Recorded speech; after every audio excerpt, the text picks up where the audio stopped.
Please Humayun, তুমি আমার এমন সর্বনাশ করো না প্লিজ। সাদিয়া এসব মিথ্যে। তোর লজ্জা করে না? ঘরে বউ রেখে অন্য একটা মেয়ের সাথে জোর করে? ছি ছি। প্লিজ বিশ্বাস করো, এসব সাজানো নাটক। সাদিয়া তার পা থেকে জুতোটা খুলে আমার গালে সজোরে একটা বাড়ি মারল। এত জোরে বাড়িটা মেরেছে আমার ঠোঁট কেটে রক্ত বেরিয়ে গেছে। আর সবাই আমাদের দিকে তাকিয়ে আছে। সাদিয়া আমাকে একটার পর একটা বাড়ি দিয়ে যাচ্ছে। এভাবে প্রায় 8-10টা বাড়ি দিল জুতো দিয়ে। নীলা, তুই এইদিকে আয়, আর তোর প্রতিশোধ তুই নিজে নে। আমার সারা গাল কেটে রক্ত পড়ছে, 2 গাল পুরোটা কেটে গেছে, কেটে রক্ত পড়ছে। চল তোকে প্রিন্সিপাল স্যারের কাছে নিয়ে যাই। প্রিন্সিপাল স্যার মানে আমার শ্বশুর। তারপর তারা আমাকে কলার ধরে সেখানে নিয়ে গেল। এতক্ষণে প্রিন্সিপাল স্যারও জেনে গেছে আমি যাওয়ার পরেই। তোমাকে আমি ভালো ছেলে ভাবতাম, কিন্তু তোমার ভালোর মুখোশের আড়ালে যে এরকম একটা বাজে চরিত্র লুকিয়ে আছে সেটা আজকে তুমি আমাদেরকে সবাইকে দেখিয়ে দিলে। এই নাও টিসি, আর আমার মেয়ে আজকে থেকে আর তোমার বাড়িতে যাবে না। এখন তুমি আসতে পারো।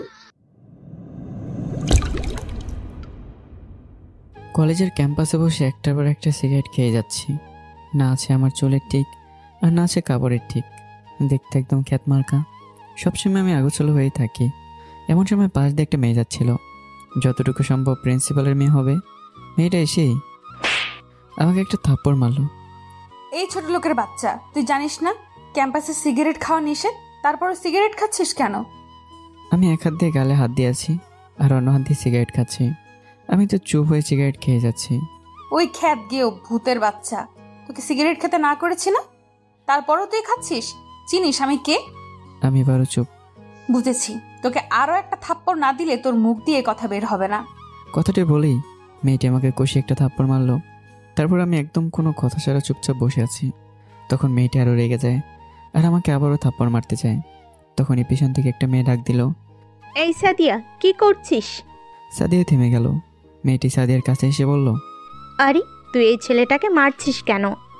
দেখিস না আমি তাকে ক্যাম্পাসে বসে সিগারেট খেতে না করেছি, তারপরেও কোনো কথা না বলে সেই থেকে সিগারেট খেয়েই যাচ্ছে। আরে এই ছেলেটা এরকমই, কারোর সাথে কোনো কথা বলে না। অনেকেই থাকে ক্যাম্পাসে সিগারেট খেতে না করেছে, এমনকি অনেক মারছেও, কিন্তু সে কারোর কথা শুনে না, সিগারেট খেয়েই যায়। তাই এখন আর তাকে কেউ কিছু বলে না। আচ্ছা তাহলে ছেলেটা কথা বলো না কেন? আমি তো তাকে 2টা থাপ্পড় দিলাম, সে উল্টো কোনো কথা বা প্রতিবাদ করলো না কেন? সেটা আজ পর্যন্ত কেউ বলতে পারে না। ছেলেটা কি আগেও এরকম ছিল? আরে না, আগে কত দুষ্টামি করতো, সবসময় হাসি খুশিতে থাকতো, আর সিগারেটের নামটা পর্যন্ত শুনতে পারতো না। কিন্তু আজকে প্রায় 1 বছর হলো তার এই অবস্থা। কেউ বলতে পারে না কেন সে এভাবে থাকে। ওহো। তারপর সাদিয়ার মেয়েটি ক্লাসে চলে যায়। আর হ্যাঁ, আপনাদের তো পরিচয়টাই দেওয়া হয়নি। আমার নাম হুমায়ুন। আমার ব্যাপারে আর কিছু বলবো না, গল্প পড়তে থাকেন, এমনি বুঝে যাবেন। আর একটু আগে যে মেয়েটি আমাকে থাপ্পড় মেরে দিল, তার নাম হলো সাদিয়া। তার বাবা কলেজের প্রিন্সিপাল, আজই নতুন কলেজে এসছে, হয়তো বা অন্য কলেজ থেকে ট্রান্সফার নিয়ে এসেছে। আর কিছু বলা দরকার নেই, আপনারা আস্তে আস্তে বুঝতে পারবেন। এখনও ক্লাস শুরু হয়নি, তাই সাদিয়া আর তার বান্ধবীরা মেরে ক্লাসের ভিতরে আড্ডা দিচ্ছে। কিছুক্ষণ পর ক্লাসে স্যার আসলো। এরপরেই আমি ক্লাসে ঢুকলাম। ঢুকতেই, I am coming sir. Yes come. আমি গিয়ে পেছনের বেঞ্চে বসে পড়লাম আর পড়ার মনোযোগ দিচ্ছিলাম। এমন সময় স্যার সাদিয়াকে দাঁড় করালো। সাদিয়া সামনে আসো। জি স্যার। সাদিয়া স্যারের কাছে যাওয়ার পর, আজকে তোমার একজন নতুন স্টুডেন্টের সাথে পরিচয় করিয়ে দিব। তারপর সাদিয়াকে সবার সাথে পরিচয় করে দিলেন। সবগুলো ক্লাস শেষ করে অনেকে গেল বন্ধুদের সাথে আড্ডা দিতে, আবার অনেকে বাসায় চলে গেল। আমিও বাসায় চলে গেলাম। কলেজ থেকে বাসা বেশি একটা দূরে না, তাই হেঁটে হেঁটে চলে যাই। আর যাওয়ার সময় হোটেল থেকে কিছু খাবার নিয়ে যাই। বাসায় গিয়ে ফ্রেশ হয়ে খাবারটা খেয়ে একটা রুমের মধ্যে ঢুকে পড়ি। আর রুমে ঢুকে সব বাতি বন্ধ করে দিই। অন্ধকার রুমে শুয়ে থাকি। আমার সবসময় একা থাকতে ভালো লাগে। একা একা সময় কাটানো এমন একটা গুণ যেটা সবার মধ্যে থাকে না। ঠিক তেমনই একটা গুণ আমার মধ্যে আছে। অবশ্য আগে ছিল না, কিন্তু এখন আছে। এটা আমার প্রতিদিনের রুটিন। কলেজ থেকে এসে দরজা বন্ধ করে সব বাতিগুলো বন্ধ করে দিয়ে শুয়ে থাকা, আর কলেজের ক্যাম্পাসে বসে একটার পর একটা সিগারেট খাওয়া। কে আমাকে কী বললো সেটা আমার দেখার বিষয় না। আরেকটা জিনিস হয়তো আপনাদের খুব ভাবাচ্ছে যে আমার পড়াশোনার টাকা পাই কোত্থেকে। আমার বাবা যে টাকা রেখে গেছে সেটা দিয়ে সারা জীবন বসে থেকেও আমার জীবন পার করে দিতে পারবো অনায়াসে। পরের দিন আমি আবারও কলেজে যাই। একটার পর একটা সিগারেট জ্বালাচ্ছি আর শূন্যের মধ্যে সিগারেটের ধোঁয়াগুলোকে হাওয়া করে দিচ্ছি। সবাই আমার পাশ কেটে চলে যায়, কেউ আমার সাথে কথা বলতে আসে না। আর আসবে বা কেন? আমি তো কারো কথার কোনো জবাবই দেই না। আর দেখতে তো খ্যাতমার্কা, খ্যাত ছেলেদের তো এমনিতে কোনো দামই নেই এই আমাদের সমাজে। এভাবে প্রায় 1 সপ্তাহ কেটে গেল আর সব কিছু আগের মতো চলতে লাগলো। কিন্তু সাদিয়ার মনে কেমন যেন একটা খটকা লেগে আছে। সাদিয়া সবসময় ভাবে যে 1 বছরে কেমন কি হয়েছিল আমার সাথে, যে আমি এমন অদ্ভুত টাইপের হয়ে গেলাম। আর ভাবছে যে সেটা তা জানতেই হবে। পরদিন সে আগের মতো আমি সিগারেট খাচ্ছি। সময়ের গতিতে সময় চলছে। এমন সময় কোত্থেকে যেন সাদিয়া আসলো আমার কাছে এসে। এই যে মিস্টার, কেমন আছেন? আমি চুপ করে আছি। এই হ্যালো, আমি কিন্তু আপনাকে কিছু বলছি। আমি এবারও চুপ। Are you crazy? Why don't you talk? নিঃসঙ্গতা, একাকিত্ব, নিস্তবতা, এই 3টে শব্দ মিলেই হচ্ছে মানুষের জীবন। তার মধ্যে আমি একজন। একটা মানুষ একা থাকতে লাইক করে, তাকে একা থাকতে দিন। আশা করি বুঝতে পেরেছেন। আমি কি আপনার পাশে বসতে পারি? যদি আপনার কোনো প্রয়োজন থাকে তাহলে অবশ্যই বসতে পারেন। সাদিয়া আমার কাছে বসলো আর বলল, আপনার নামটা কি জানতে পারি? আপনার? জি, সাদিয়া। আসলে ওই দিনের জন্য আমি সরি। ওই দিন আপনাকে না বুঝে থাপ্পড় মেরেছিলাম। It's okay. আর ওই দিন আপনার কোনো দোষ ছিল না। আমি সিগারেট খাচ্ছিলাম বলে আপনি থাপ্পড় দিয়েছিলেন। আর এগুলো আমি অভ্যস্ত হয়ে গেছি। আচ্ছা, আমরা কি ফ্রেন্ড হতে পারি? আমি চুপ করে আছি। কি হলো, কিছু বলেন না কেন? সরি। কিসের সরি? আমার কোনো ফ্রেন্ড দরকার নেই। কথাটা বলে সাদিয়াকে আর কোনো কথা বলার সুযোগ না দিয়ে সেখান থেকে উঠে বাসায় চলে আসলাম। আর সে আগের মতো অন্ধকার রুমে শুয়ে পড়লাম। আর এদিকে সাদিয়া মনে মনে ভাবছে, কালকে কলেজে আসলে তাকে আমার ফ্রেন্ড বানাবই। আর এরকম অদ্ভুত আচরণের পেছনে লুকিয়ে থাকা অতীত আমাকে জানতেই হবে। কিছু তো একটা ঘটেছে এই ছেলেটার সাথে। মনে মনে বলল আর একটু মুচকি হাসলো। পরের দিন আমি ঠিক আগের মতো কলেজে আসি আর সাদিয়া আমার কাছে আসে। এই যে মিস্টার, কেমন আছো? আমি চুপ করে আছি। সাদিয়া রেগে গিয়ে আমার হাত থেকে সিগারেটটা টান দিয়ে ফেলে দিল আর বলতে লাগলো, এই তোমার সমস্যা কি? হ্যাঁ, তোমাকে কিছু জিজ্ঞেস করলে তার জবাব দাও না কেন? আমাকে কি মানুষ মনে হয় না তোমার? ও বুঝেছি, পাশে সুন্দরী মেয়ে বসে নিজের থেকে কথা বলতে চাইলে ভাব বেড়ে যায়, তাই না? চুপচাপ এখানে বসে থাকো, আর একটা সিগারেট ধরালে কানের নিচে ঠস করে একটা থাপ্পড় দিব। সাদিয়া একদমই কথাগুলো বলে ফেললো আর আমি অবাক দৃষ্টিতে তার দিকে তাকিয়ে থাকলাম। এভাবে কিছুক্ষণ নীরবতা পালন করা হলো।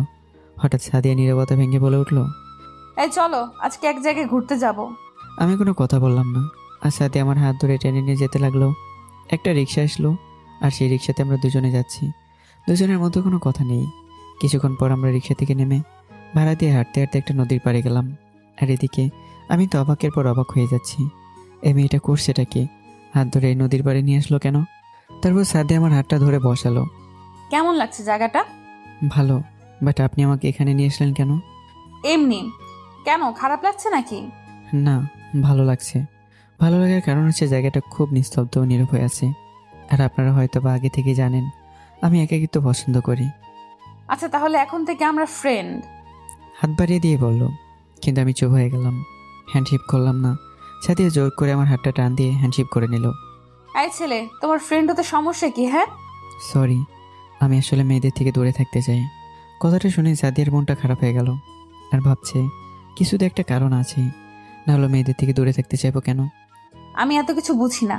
আজকে থেকে তুমি আমার ফ্রেন্ড, আর এখন থেকে আপনি করে বলবি না, তুই অথবা তুমি করে বলবি, ঠিক আছে? আমি কিছুক্ষণ ভাবলাম, তারপর হ্যাঁ সূচক মাথা নাড়ালাম। সাদিয়া খুব খুশি হলো। এভাবে এখানে কিছুক্ষণ বসে থাকলাম। আমি কথা না বলা সত্ত্বেও সাদিয়া আমার সাথে কথা বলে এক প্রকার জোর করেই। এভাবে 1 মাস চলে গেল। এখন সাদিয়া আর আমি মোটামুটি ফ্রি। এখন আমি ক্যাম্পাসে বসে সিগারেট খাই ঠিকই, কিন্তু সেটা সাদিয়ার চোখের আড়ালে। সাদিয়াকে দেখতে পেলেই সিগারেট ফেলে দিই। একদিন রাতে আমার মোবাইলে কল আসলো। স্ক্রিনের দিকে তাকিয়ে দেখলাম সাদিয়া কল দিয়েছে, তাই রিসিভ করলাম। কি রে, এত সময় লাগে কল রিসিভ করতে? ঘুমিয়ে গেছিলাম। তা বল, এত রাতে কল কেন দিলি? রাতে খেয়েছিস? আচ্ছা, কালকে তাড়াতাড়ি কলেজে আসিস, এক জায়গায় ঘুরতে যাব। আচ্ছা। আচ্ছা, তাহলে ঘুমিয়ে যা। Good night. Good night. আমি ঘুমিয়ে পড়লাম। সকালে উঠে রেডি হয়ে খেয়ে দিয়ে কলেজে চলে গেলাম। গিয়ে দেখি সাদি এক কোণে বসে আছে। মনে হচ্ছে অনেক আগে এসেছে আর আমার জন্য অপেক্ষা করছে। আল্লাহ জানে আজ আমার কপালে কি আছে। একটু দুষ্টুমি করা যাক। আস্তে আস্তে সাদিয়ার কাছে গিয়ে পেছন থেকে তার চোখ দুটো আমার হাত দিয়ে ঢেকে দিলাম। সাদিয়া অনেক চেষ্টা করছে ছাড়াতে। এই হুমায়ুন, ছাড় বলছি, ছাড়। তুই কিভাবে বুঝলি যে এটা আমি ছিলাম? তোর হাতের স্পর্শ পেয়ে বুঝেছি যে এটা তুই ছাড়া অন্য কেউ না। আচ্ছা, কোথায় যেন যাবি বলছিলি? চল। তারপর সাদিয়ার আমি একটা রিক্সা উঠলাম। সামান্য একটা ফুচকার দোকান দেখা যাচ্ছে, তাই সাদিয়া রিক্সাওয়ালা মামাকে ভাড়া দিয়ে নেমে চলে আসলো। কিরে, এখানে নামলি কেন? আমি ফুচকা খাবো। চল তাহলে। তারপর ফুচকাওয়ালা মামাকে বললাম 2 প্লেট ফুচকা দিতে। এর মধ্যে 1 প্লেটই শুধু মরিচ দিয়ে দিতে, আর তার কাছে যত পানি আছে সব পানি ফেলে দিতে। কথাগুলো বলে ফুচকাওয়ালা মামাকে কয়েকটা টাকা হাতে ধরিয়ে দিলাম আর বললাম, মামা, বেশি মরিচটা দিবেন ওই মেয়েটার হাতে, মানে সাদিয়ার হাতে। ফুচকা খাওয়া খুব শখ, তাই না? এখন বুঝবি ফুচকা খেতে কেমন লাগে। ফুচকা মুখে দিতেই ঝালে তার মুখ পুড়েই যাবে, পানিও পাবি না খাওয়ার জন্য। তখন বুঝবি। কথাগুলো ভাবতেই কেমন একটা হাসি পাচ্ছে। সাদিয়া মনে হয় ঝালে পাগল হয়ে যাবে। কিরে, এমন পাগলের মতো হাসছিস কেন? কই না তো। এই রে, সাদিয়া আবার বুঝে গেল না তো। দূর, এত জোরে কেন যে হাসতে গেলাম। এমন সময় ফুচকাওয়ালা মামা ফুচকা নিয়ে আসলো। সাদিয়ার হাতে 1 প্লেট আর আমার হাতে 1 প্লেট দিল।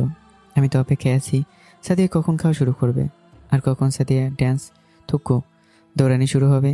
তখন আমার ভাবনা পুরোটা মিথ্যা প্রমাণ করে সাদিয়া খাওয়া শুরু করলো।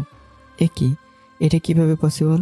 সাদিয়া তো একটার পর একটা খেয়ে যাচ্ছে, কিন্তু কিছু তো হচ্ছে না। এমন সময় সাদিয়া আমার দিকে তাকিয়ে দেখে আমি তার দিকে তাকিয়ে আছি। কিরে, এমন করে কি দেখছিস? কই কিছু না তো। তাহলে হা করে না তাকিয়ে তাড়াতাড়ি খাওয়া শুরু কর। আমি একটা ফুচকা আমার মুখে দিতেই যেন আমার মুখটা ঝালে জ্বলে যাচ্ছিল। আমি তাড়াহুড়ো করে ফুচকাটা মুখ থেকে ফেলে দিলাম। কিরে, কি হয়েছে? পানি। সাদিয়া বুঝতে পারলো আমার ঝাল লেগেছে, তাই সে দৌড়ে ফুচকালাম আমার কাছে গেল। এই মামা, তাড়াতাড়ি পানি দেন তো। ম্যাডাম, পানি তো নাই। কি বলেন, ফুচকার দোকানে পানি নাই? ফালতু লোক কোথাকার। সাদিয়া দেরি না করে তাড়াতাড়ি আমার কাছে আসলো। এই চল আমার সাথে। সাদিয়া আমাকে টানতে টানতে একটা ঝোপের মাঝে নিয়ে গেল। নিয়ে কোনো কথা নেই সোজাটা ঠোঁট জোড়া আমার ঠোঁটে ডুবিয়ে দিল। তারপর 2 মিনিট পর ছাড়লো। কি রে, ঝাল কমেছে? একটু কমেছে।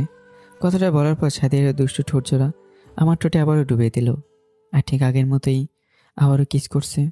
আমারও মনের মাঝে আলাদা একটা ফিলিংস কাজ করতে লাগলো। এভাবে 3-4 মিনিট পর সাদিয়া ছেড়ে দিল। কি রে, কমেছে?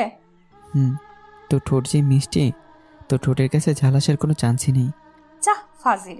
সাদিয়া মনে হয় একটু লজ্জা পেয়েছে। হুমায়ুন, হ্যাঁ বল। চল নদীর পাড়ে যাই। চল। তারপর দুজন নদীর পাড়ে গিয়ে বসলাম। ওই বল। আচ্ছা, একটা কথার উত্তর দিবি? চেষ্টা করব, বল। না, আগে প্রমিস কর, তারপর বলছি। আচ্ছা ঠিক আছে, যদি উত্তরটা আমার জানা থাকে তাহলে অবশ্যই বলবো। তোর পরিবারে কে কে আছে? আব্বু আম্মু কেউ নেই। ও সরি, আসলে আমি বুঝতে পারিনি। It's okay. আচ্ছা, তুই সবসময় চুপচাপ থাকিস কেন? আমি অনেকের কাছ থেকে শুনেছি তুই নাকি আগে অনেক দুষ্টু ছিলি, সবসময় হাসি খুশি থাকতি, মেয়েদেরকে বিরক্ত করতি। তোর জ্বালায় নাকি অনেকে কলেজে আসা পর্যন্ত বন্ধ করে দিয়েছে। আর সেই তুই এতটা চেঞ্জ হয়ে গেলি কিভাবে? অনেক ঘটনা, এত কিছু কিভাবে বলবো? সংক্ষেপে বলে ফেল প্লিজ।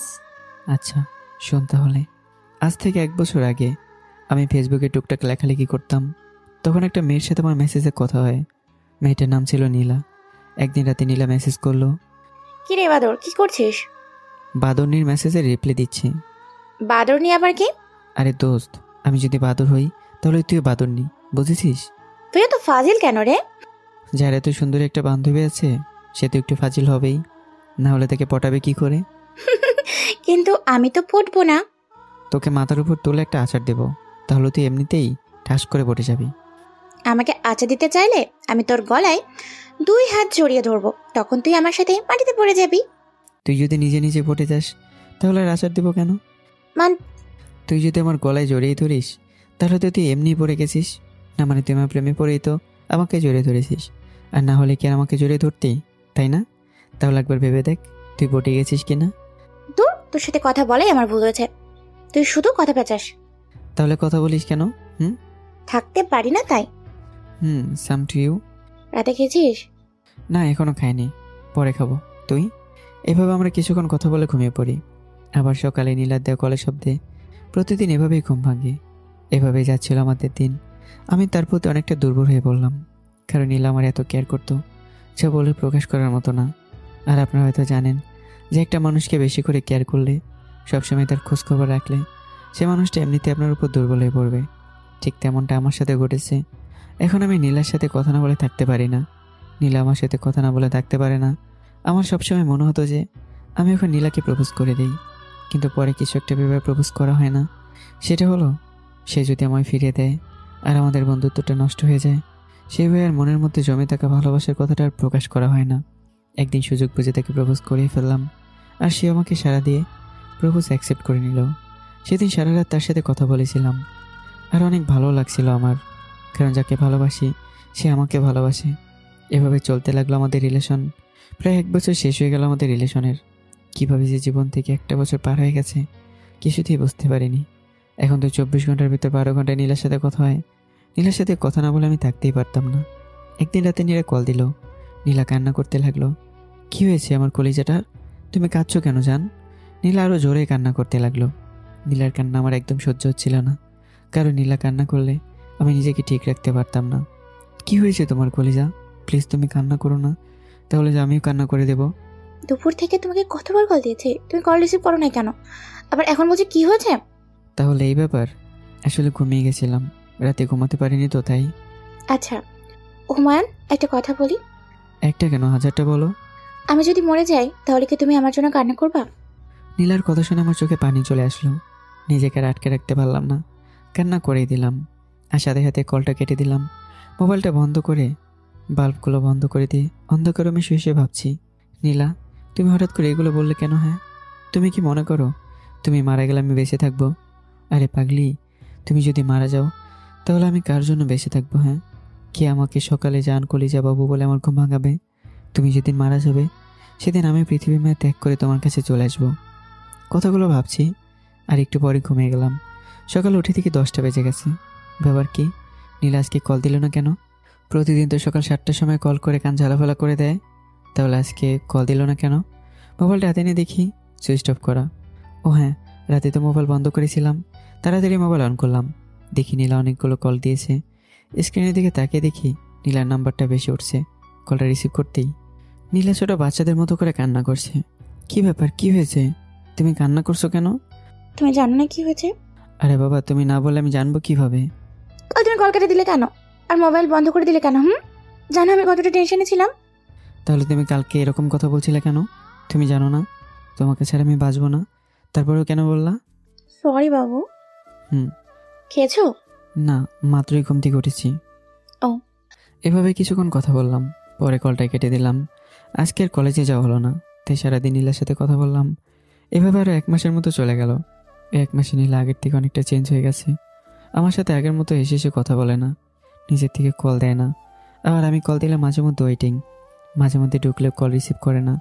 সেই কখন থেকে নীলাকে কল দিয়ে যাচ্ছি, কিন্তু রিসিভ করার কোনো নাম খবরই নেই। রিং হচ্ছে ঠিকই, কিন্তু রিসিভ করছে না। যাক, তাহলে অবশ্যই রিসিভ করলো। হ্যালো কলিজা, কেমন আছো? ভালো। কল রিসিভ করছিলে না কেন? এমনিতেই কথা বলতে ইচ্ছে করছিল না তাই। আচ্ছা কলিজা, আমার সাথে একটু দেখা করতে পারবা? সময় নাই, পারবো না আমি। প্লিজ নীলা, একটু সময় কথা বলে চলে যাবা। অনেক রিকোয়েস্ট করার পর নীলা রাজি হলো। আমি একটা জিনিস নিয়ে খুব এক্সাইটেড, যে নীলা আমার সাথে কথা না বলে থাকতে পারতো না, সে কীভাবে এতটা চেঞ্জ হয়ে গেল। নীলা আগে কখনো এরকম ব্যবহার করেনি আমার সাথে, তাহলে এখন কেন এরকম করছে? মনে হয় নীলা নতুন কাউকে পেয়েছে, তাই সে চায় আমি তার সাথে কথা না বলি। কিন্তু নীলা তো এরকম মেয়ে না। আচ্ছা, কালকে সকালে দেখা হলে জিজ্ঞাসা করবো এসব করার মানে কি। সকালে ঘুম থেকে উঠে আমাদের প্রিয় জায়গাটায় চলে গেলাম। নীলা এখনো আসেনি। আগে তো নীলা আমার আগে এসে বসে থাকতো, তাহলে আজকে এখন আসেনি কেন? 10 থেকে 15 মিনিট অপেক্ষা করার পর নীলা দেখা মিলল। নীলা আমার কাছে এসেই কি বলবো বলো? না মানে চলো আমরা ওই দিকটা গিয়ে বসি। নীলা বলল, সরি আমার হাতে তো সময় নেই, যা বলবে তাড়াতাড়ি বলো। আমি বললাম, নীলা তুমি আমার সাথে এরকম করো কেন? কই আগে তো এরকম করতে না, তাহলে এখন এতটা চেঞ্জ হলে কিভাবে? কেন তুমি কিছু বোঝো না? কি বুঝবো আমি? তোমাকে আমার সহ্য হয় না। তোমার কল আমার কাছে অনেক বিরক্তকর মনে হয়। আমি এসব থেকে মুক্তি চাই, প্লিজ তুমি আমাকে ভুলে যাও। কি বলছে এসব? আমি তোমাকে ছাড়া কিভাবে বাঁচবো বলো? নীলার হাতটা ধরেই বললাম। তখনই নীলা তার হাতটা ঝাড়ি দিয়ে ছাড়িয়ে নিল। এই তুই আমার হাত ধরলি কেন? তোকে বললাম না এসব থেকে আমি মুক্তি চাই, আর কখনো আসবি না আমার সামনে, আর কখনো আমাকে কল করবি না। যত সব। কথাটা বলেই নীলা আমার কাছ থেকে চলে গেল। আর আমি নীলার যাওয়ার দিকে তাকিয়ে থাকলাম। কিভাবে পারলো নীলা আমার সাথে এমনটা করতে? আমি তাকে ছাড়া কিভাবে বাঁচবো? নীলা কেন এটা বুঝলো না যে আমার তাকে ছাড়া আর কেউ নেই? আমি কথাগুলো ভাবতে ভাবতে বাসায় চলে আসলাম আর আমার রুমটা অন্ধকার করে দিয়ে শুয়ে থাকলাম। এদিকে নীলা তার রুমে গিয়ে, হুমায়ুন, আমাকে মাফ করে দিও প্লিজ। এছাড়া যে অনেক কিছু করার ছিল না, কারণ আমি যে মরণ ব্যাধি ক্যান্সারে আক্রান্ত। আমি চাই না আমার এই অভিশাপগ্রস্ত লাইফে তোমাকে জড়িয়ে তোমার জীবনটা শেষ করে দিতে। তোমার জীবন মাত্র শুরু, তুমি নতুন করে জীবন শুরু করো। আমি আজকে তোমাকে থাপ্পড় দিয়েছি, আমার এই হাত তোমাকে থাপ্পড় দিয়েছি, আমার এই হাত আর রাখবো না। কথাটি বলেই নীলা দেয়ালের সাথে তার হাত দিয়ে খুব জোরে ঘুষি দিতে লাগলো। এভাবে কিছু সময় চলার পর নীলার হাতটা রক্তাক্ত হয়ে গেল। নীলার বাবা মা তা দেখে ফেলে আর তাকে হসপিটালে নিয়ে যায়। পরে তারা জানতে পারে নীলা মরণব্যাধি ক্যান্সারে আক্রান্ত। পরে আর তাদের কিছুই করার থাকে না। এভাবে 7 সপ্তাহ চলার পর নীলা মারা যায়। আর আমি নিকোটিনে ধোয়ে আস্তে আস্তে শেষ হতে লাগলাম। এবার চলুন বাস্তবে ফেরা যাক। আমার কথাগুলো শুনে সাথিয়া চোখে পানি চলে আসলো। কিরে, তোর চোখে পানি কেন? না, এমনি। কথাটা বলেই সাদিয়া তার চোখের পানি মুছে ফেললো। আমি বুঝতে পারলাম আমার কথা শুনে সাদিয়া অনেক কষ্ট পেয়েছে। সরি রে। দূর। আচ্ছা হুমায়ুন, তোকে একটা কথা বলি। বল। এই চিরকুটটা পর। কিসের চিরকুট এটা? খুলেই দেখ। আমি একটু অবাক হলাম, কারণ এটা কিসের চিঠি হতে পারে? দূর, এত না ভেবে খুলে দেখি চিঠিতে যা লেখা ছিল, হুমায়ুন আমাকে মাফ করে দিও। আমি তোমাকে ইচ্ছে করে থাপ্পড়টা দিইনি। তুমি জানো তোমাকে থাপ্পড়টা দেওয়ার পর বাসায় এসে আমার হাত থেকে কতটা রক্ত বের করেছি। যতটা তুমি কষ্ট পেয়েছো তার থেকে বেশি কষ্ট আমি পেয়েছি। তোমার সাথে কেন এসব করলাম সেটা জানো? কারণ হলো আমি ক্যান্সারে আক্রান্ত, যেটা থেকে বাঁচা খুবই কঠিন ব্যাপার। আর আমি চাই না আমার জীবনে তোমাকে জড়িয়ে তোমার লাইফটাকে শেষ করে দিতে। আমি জানি তুমি যখন চিঠিটা পড়বা তখন আমি হয়তোবা সেই দূর আকাশে পাড়ি জমাবো। তুমি আমার জন্য কান্না করো না, আমার একটা কথা রাখবা। তুমি তোমার লাইফটাকে নতুন করে শুরু করো প্লিজ। আমি জানি আমাকে ছাড়া তুমি ভালো থাকতে পারবে না, তারপর আমার জন্য হলেও তোমার লাইফটাকে নতুন করে শুরু করো প্লিজ। তুমি ভালো থাকলে আমি সেই দূর আকাশে ভালো থাকবো। ভালো থেকো আর নিজের খেয়াল রাখো। আর হ্যাঁ, কাজ করার আগে খেয়ে নিও, আগে খাওয়া পরে কাজ, বুঝছো? ভালো থেকো। এটি তোমার কলিজা। পড়াটা শেষ করে আমি খুব জোরে কেঁদে উঠলাম। সেটা দেখে সাদিয়া তার চোখের পানি কন্ট্রোল করতে পারলো না।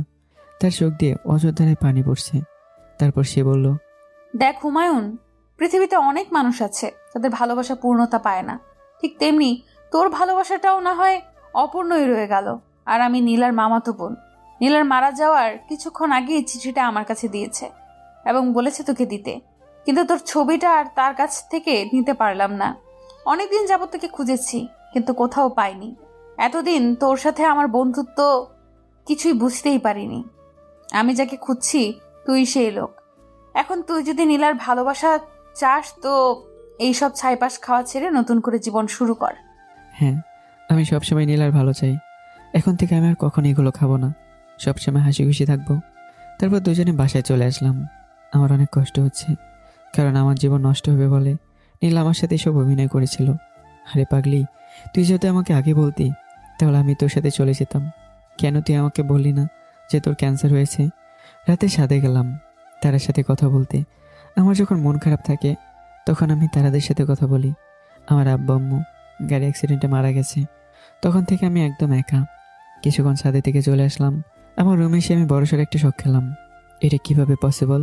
নীলা আমার বিছানায় শুয়ে আছে আর আমার দিকে এক দৃষ্টিতে তাকিয়ে আছে। আমি নীলাকে দেখে নিজেকে আর কন্ট্রোল করতে পারলাম না। কান্না করে নীলার কাছে গিয়ে নীলাকে জড়িয়ে ধরলাম আর বললাম, এই তুমি চলে আসছো? জানি তুমি আমাকে ছাড়া দূর আকাশে থাকতে পারবে না, হারিয়ে যেতে পারো না আমাকে ছাড়া। আজ থেকে তোমাকে আমি কোথাও যেতে দেব না। আমি তোমাকে জড়িয়ে ধরে জীবন পার করে দেব। বলো, তুমি আমাকে ছেড়ে যাবে না তো? দেখি কোনো উত্তর দিচ্ছে না। তখনই বুঝতে পারলাম যে এটা নীলা না। কোলবালিশকে জড়িয়ে ধরেছিলাম। ইস, এটা যদি নীলা হতো তাহলে কতই না ভালো হতো। সারা জীবন থেকে জড়িয়ে ধরে পার করে দিতে পারতাম। আজকে নীলাকে একটু বেশি মনে পড়ছে, কারণ আজকে তো আর অন্য দিনের মতো নিকটে নিয়ে দৌড়াচ্ছি না, তাই হয়তো বা বেশি মনে পড়ছে। তখনই আমার মোবাইলটা বেজে উঠলো। স্ক্রিনের দিকে তাকিয়ে দেখি সাদিয়া কল দিয়েছে। কলটা রিসিভ করলাম। কি রে, কি করছিস? এই তো ঘুমানোর প্রস্তুতি নিচ্ছিলাম। রাতে খেয়েছিস?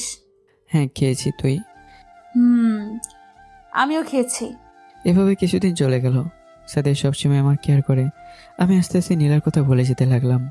এখন নীলার কথা মনে পড়ে না বললেই চলে, কিন্তু সবসময় সাদের কথা ঠিকই মনে পড়ে। মানে সাদের প্রতি এক ধরনের দুর্বলতা কাজ করছে আমার ভিতর। সবসময় সাদিয়াকে নিয়ে ভাবি। সাদিয়াও আমার অনেক কেয়ার করে, তাই হয়তো সাদিয়ার প্রতি দুর্বলতা কাজ করে। মনে হয় সাদিয়াকে আমি ভালোবেসে ফেলেছি, কিন্তু বলতে পারছি না। কারণ পরে যদি সাদিয়া রাজি না হয়ে আমাদের বন্ধুত্বটা নষ্ট করে দিয়ে চলে যায়। এভাবে আরও 1 মাস চলে গেল। আমি সাদিয়ার সাথে কথা না বলে থাকতেই পারি না। সাদিয়াও সবসময় আমার সাথে কথা বলে। মোবাইলটা কাঁপছে, মনে হয় সাদিয়া কল দিয়েছে। কিরে, তোকে না বলছিলাম বাসায় গিয়ে করতে? মনে ছিল না, তাই দিতে পারিনি। আচ্ছা, তাড়াতাড়ি রেডি হয়ে তোদের বাসার নিচে আয়, এক জায়গায় ঘুরতে যাব, আর তোকে একটা সারপ্রাইজ দিব। কি সারপ্রাইজ? আগে নিচে আয়, তারপর বলবো। আচ্ছা তাহলে তুই 5 মিনিট দাঁড়া, আমি রেডি হয়ে আসছি। বলে কলটা কেটে দিলাম। আর রেডি হয়ে নিচে গিয়ে দেখি সাদিয়া বাইরে দাঁড়িয়ে আছে।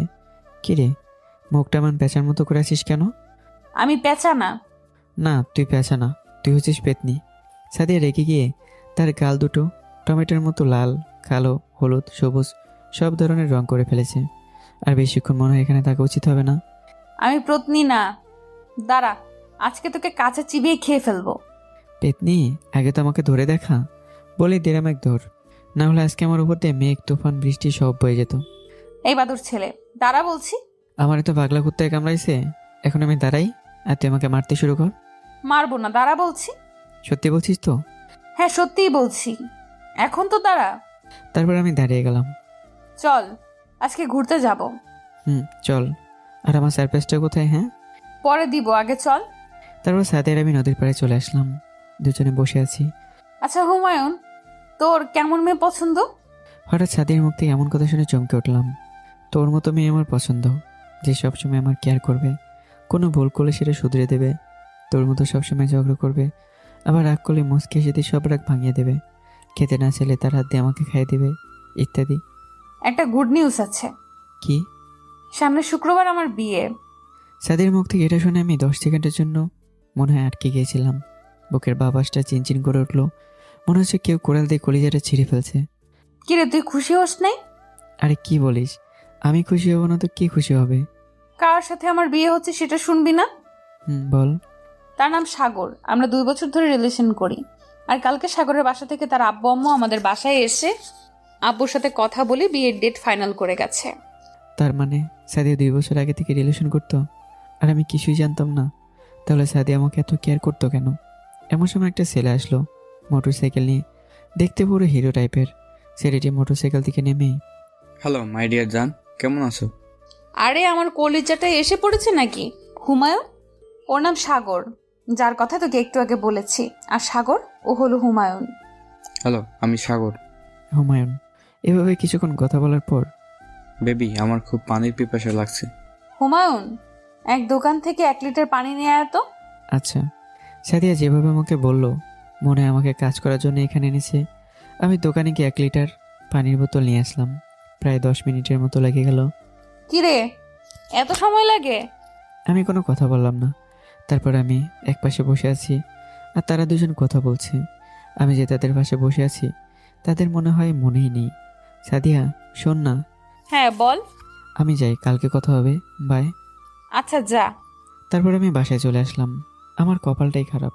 আসার সময় দোকান থেকে 1 প্যাকেট সিগারেট নিয়ে আসলাম। বাসায় এসে সোজা ছাদে চলে গেলাম। এক কোণে দাঁড়িয়েই সিগারেট খাচ্ছি আর ভাবছি আমি কেমন পাপ করেছিলাম, যার কারণে আল্লাহ আমার কাছ থেকে আস্তে আস্তে সব কিছু কেড়ে নিয়ে যাচ্ছে। প্রথমে বাবা মাকে, পরে নীলাকে, আজকে আবার সাদিয়াকে। এই জীবনে কি করব? কথাগুলো ভাবছি আর একটার পর একটা সিগারেট খেয়ে যাচ্ছি। হঠাৎ আমার নজর গেল নিচে তাকে দেখি সাগর নামে ছেলেটা একটা মেয়েকে বাইকের পিছনে করে নিয়ে যাচ্ছে। মেয়েটা সাগরকে জড়িয়ে ধরেছে, মনে হচ্ছে তারা বয়ফ্রেন্ড গার্লফ্রেন্ড। ব্যাপার কি? একটু আগে তো সাগর সাদিয়ার সাথে ছিল, কয়েকদিন পরে সাদিয়া সাগরের বিয়ে, আর এখন সাগর অন্য একটা মেয়েকে নিয়ে ঘুরে বেড়াচ্ছে। না, মেয়েটা তো সাগরের বোনও হতে পারে। তাই আর কিছু না ভেবে সিগারেট খেয়ে মনোযোগ দিলাম। একটার পর একটা সিগারেট খেয়ে যাচ্ছি। 1 প্যাকেট সিগারেট শেষ করে দিলাম। রাত 9টা বাজে। মোবাইলে তাকে দেখে সাদিয়া কল করেছে। আমি কলটা রিসিভ করলাম না। এভাবে 8-10 বার কল দেওয়ার পর রিসিভ করলাম। এই হারামি, কল রিসিভ করিস নাই কেন? ওয়াশরুমে ছিলাম, তাই বলতে পারি না কখন তুই কল দিয়েছিস।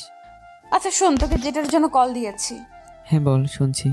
আমার বিয়ে কিন্তু আর বেশি দিন বাকি নেই। তাই আমার বিয়ের সব দায়িত্ব তোকেই নিতে হবে। আচ্ছা। আচ্ছা তাহলে রাখি, বাই। সাগর মনে হয় কল দিচ্ছে। সাদিয়া কল কেটে দিল। আমি মোবাইলটা বন্ধ করে ঘুমিয়ে পড়লাম। সকাল 10টায় ঘুম ভাঙলো। ঘুম থেকে উঠেই যখন সাদিয়ার কথা মনে হলো, তখন মনটা আবার খারাপ হয়ে গেল।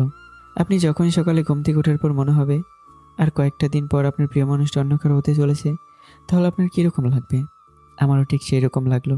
আমার মনে হচ্ছে আমি পৃথিবীতে এসেছি একমাত্র দুঃখ কষ্ট সহ্য করার জন্য।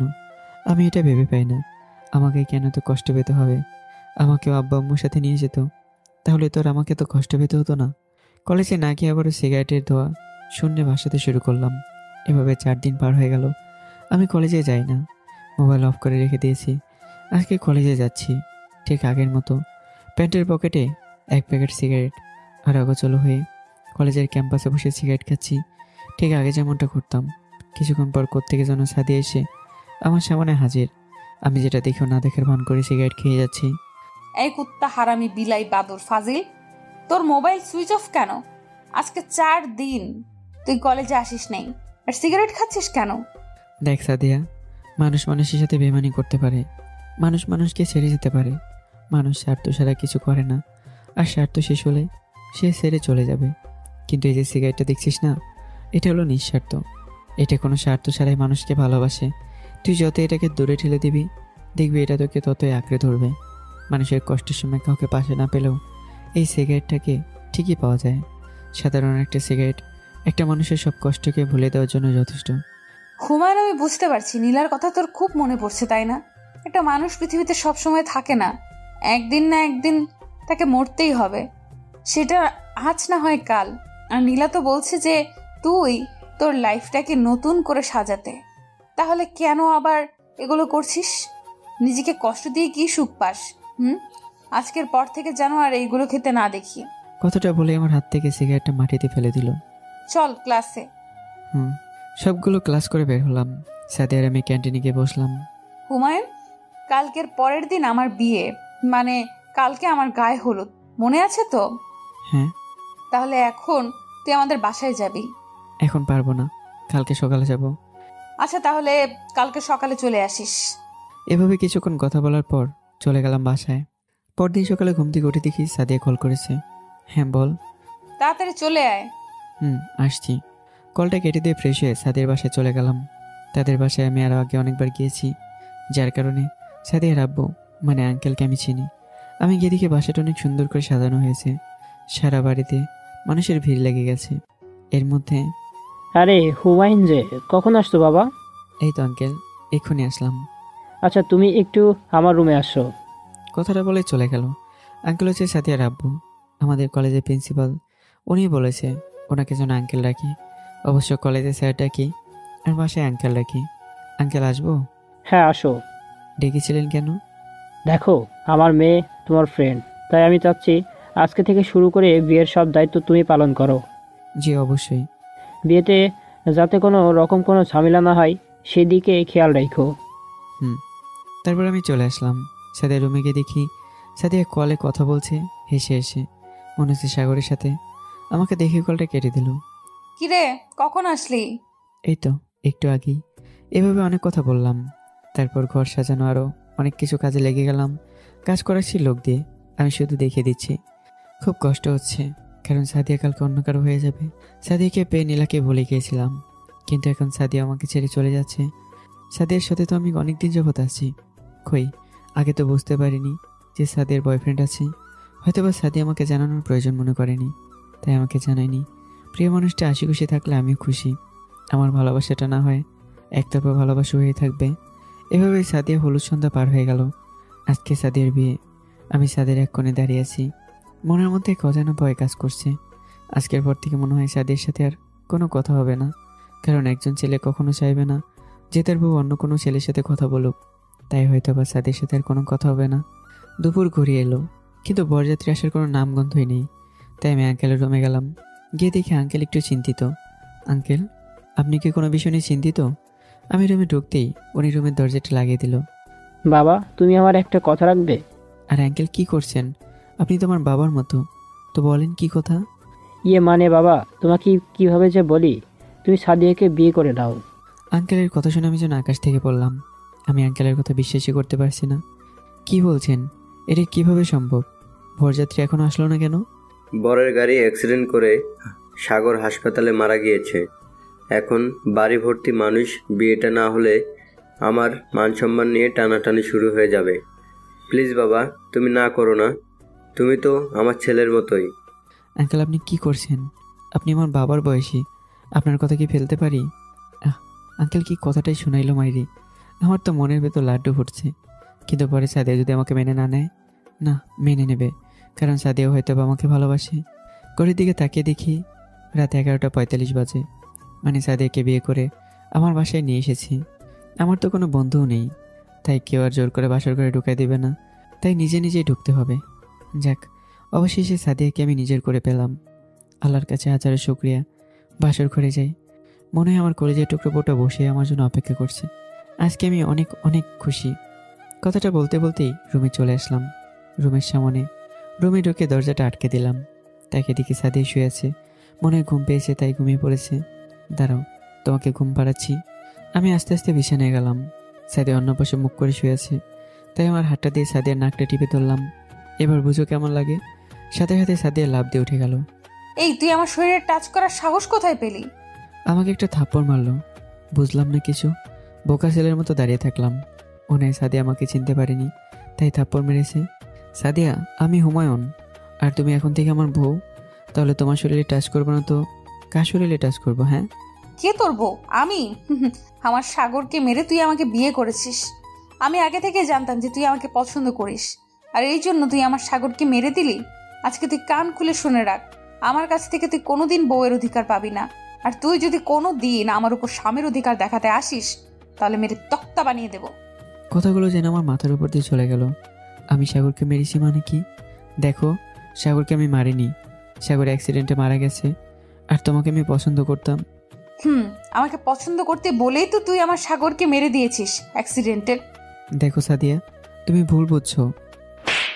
এই ছোট লোকের বাচ্চা, তোকে না একবার বললাম আমাকে টাচ করবি না, তারপরও কেন টাচ করিস আমাকে? ফকিন্নের বাচ্চা, সর, আমি ঘুমাবো। আমি রুম থেকে বের হবো তখন। এই ছোট লোকের বাচ্চা, শুন, আজকের এই ঘটনা যাতে আব্বু আম্মু জানতে না পারে। আমি শুধু হ্যাসূচক মাথা নাড়লাম। আমি রুমের বাইরে এসে অন্য একটা রুমে ঢুকলাম। আব্বু আম্মু মারা যাওয়ার পর এই এত বড় বাসায় শুধু আমি একাই থাকতাম। একটা রুমে আমি থাকতাম, আর বাকি রুমগুলো ফাঁকাই পড়ে থাকতো। আজকে অন্য একটা রুমে যেতে হচ্ছে, কিছু করার নেই। অন্য একটা রুমে গিয়ে বিছানায় গাইলে দিলাম। ভাবছি কি থেকে কি হয়ে গেল। সাদিয়া তো আমাকে কোনো মতে বিশ্বাসই করতে পারছে না। সাদিয়ার একটা কথা খুব ভাবাচ্ছে, যে সাগরকে আমি খুন করেছি। আমি তো সারাদিন সাদিয়ার বাসায় ছিলাম। তাহলে এছাড়া সাগর তো গাড়ি অ্যাক্সিডেন্টে মারা গেছে। হয়তো বা এমন সময় সাগরের মৃত্যু। এটা সাদিয়া মানতে পারেনি, তাই মাথাও ঠিক ছিল না, আর আমাকে উল্টাপাল্টা বলে দিয়েছে। কয়েকদিন পর সব এমনিতে ঠিক হয়ে যাবে। ঘুমিয়ে পড়লাম। সকালে দরজায় কেউ একজন ধাক্কাচ্ছে। আমি শোয়াতে ঘটে দরজা খুলে দিলাম। সাথে সাথেই মানে আমার গালে একটা থাপ্পড় এসে বলল, এই ছোট লোকের বাচ্চা, কখন থেকে ডাকছি, কথা কি কানে যায় না? তাড়াতাড়ি ফ্রেশ হয়ে আমার জন্য খাবার নিয়ে আয়, যা। শালার সকালে ঘুম থেকে উঠে থাপ্পড় খেতে হলো। কোথায় ভাবলাম বউ আমার সকালে রান্না করে মিষ্টি সুরে ডেকে নিয়ে তার নিজেতে খাইয়ে দেবে, তা না করে উল্টোটা করে গেল। দূর, ভালো লাগে না। ফ্রেশ হয়ে নিচে নামার সময় শুনলাম সাদিয়া কার সাথে যেন কথা বলছে। একটু এগিয়ে গিয়ে দেখি তো, বলে কলটা রেখে দিল। তাহলে সাদিয়া কি সত্যি ডিভোর্স চায়? হয়তো বা অন্য কারো ডিভোর্সের ব্যাপারে কথা বলতে পারে। যাই গিয়ে জিজ্ঞাসা করি, কি ব্যাপার, কার সাথে কথা বলছিলে? আমার একজন চেনা পরিচিত উকিল আছে, ওনার সাথেই কথা বললাম। উনি বলল 3 মাসের মধ্যে আমাদের ডিভোর্স লেটার চলে আসবে। আমি সাদিয়ার কথা শুনে হতভম্ব হয়ে সাদিয়ার দিকে তাকিয়ে বললাম, সাদিয়া, সত্যি কি তুমি ডিভোর্স চাও? তোর কি মনে হয় তোর সাথে আমি ফান করছি? আর তোর মতো ছোট লোকের সাথে সংসার করা আমার পক্ষে সম্ভব না। আর তোর সাথে আমার বন্ধুত্ব করাটাই ভুল ছিল, যে ভুলের কারণে আমি সাগরকে হারিয়েছি। আমি প্রতিদিন সিগারেট খাওয়ার পাগলের মতো চলাফেরা দেখে আমার মায়া লেগেছিল, তাই তোকে একটু করুণা করতে গিয়ে এখন তুই আমার কাছ থেকে আমার সাগরকে কেড়ে নিয়েছিস। সাদিয়া, তুমি ভুল বুঝছো। তুমি আমার কথাটা একবার শোনো। সাদিয়া, আমার কাছে এসেই। তোর কি কথা শুনবো? হ্যাঁ, তোর কোনো কথাই আমি শুনতে চাই না। যা, তাড়াতাড়ি আমার জন্য খাবার নিয়ে আয়। আমি আর কোনো কথা না বলেই রেস্টুরেন্ট থেকে খাবার নিয়ে আসলাম। সাদিয়া রুমের কাছে যেতেই শোনা যাচ্ছে সাদিয়া কার সাথে যেন হেসে হেসে কথা বলছে। আমি সেদিকে নজর না দিই তার রুমে ঢুকে গেলাম। আমাকে দেখে তাড়াতাড়ি করে কলটা কেটে দিল। এই ছোট লোকের বাচ্চা, এই সামান্য খাবারটুকু আনতে তোর এত সময় লাগে? কথাটা বলে আমার হাত থেকে খাবারের প্যাকেটটি নিয়ে খেতে শুরু করলো। আমি খেয়েছি কিনা সেটা একবারও জিজ্ঞাসাও করলো না। আমি শুধু সাথের দিকে তাকিয়ে আছি।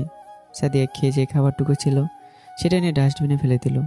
হায় রে মানুষ, মানুষ কতটা না অদ্ভুত। তারপর দুজন রেডি হলাম কলেজে যাওয়ার জন্য। না খেয়ে চলে গেলাম। কলেজে যাওয়ার পর সাদিয়া আমার সাথে যায়নি। অনেক জোরাজুরি করেছি, বিনিময়ে থাপ্পড়ও খেয়েছি। পরে আমি একটা রিক্সা করে চলে এসেছি, আর সাদিয়া অন্য একটা রিক্সা করে কলেজে আসে। সাদিয়ার পাশে একটা ছেলে বসেছিল। ছেলেটার নাম রেহান, দেখতে বেশি স্মার্ট ও সুন্দর, আমাদের সিনিয়র বড় ভাই। কলেজের গেট দিয়ে ঢোকার সময় দেখলাম সাদিয়া রেহানের সাথে এসে এসে কথা বলছে, আর রেহান ভাই তো সাদিয়ার গায়ের ওপর পরে কথা বলছে। তারপর রেহান ভাই আর সাদিয়া আরও কয়েকটা ছেলে মিলে আড্ডা দিতে লাগলো। আমি একা দাঁড়িয়ে, খুব বোরিং লাগছিল। তাই ভাবলাম সাদিয়ার সাথে গিয়ে একটু কথা বলি। ডিভোর্সের আরও 3 মাস সময় আছে, তাই দেখি এর ভিতর সাদিয়ার ভুল ভাঙতে পারি কিনা। আমি সাদিয়ার কাছে গেলাম।